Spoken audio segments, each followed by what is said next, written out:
বিড়ালকে গোসল করানো অনেক পশুপালকের জন্য একটি কঠিন চ্যালেঞ্জ। বিশেষ করে বিড়াল যদি ছোট হয়, তবে ভুল পদ্ধতিতে গোসল করানো তাদের শরীরে মারাত্মক ঠান্ডা লাগা বা ভয়ের অনুভূতি তৈরি হতে পারে।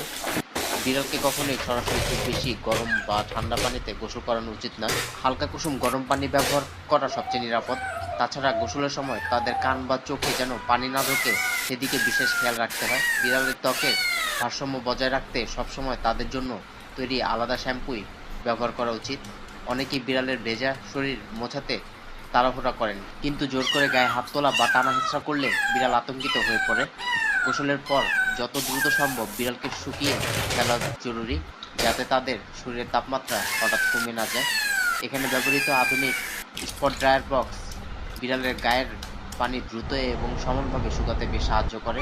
এই প্রযুক্তি বিড়ালের জন্য নিরাপদ এবং এতে তারা অযথা ভয় পায় না, কারণ এর বাতাসের তাপমাত্রা সুনির্দিষ্টভাবে নিয়ন্ত্রণে থাকে। বিড়ালের গোসলের এই পদ্ধতি কি ঠিক হয়েছে কিনা কমেন্টে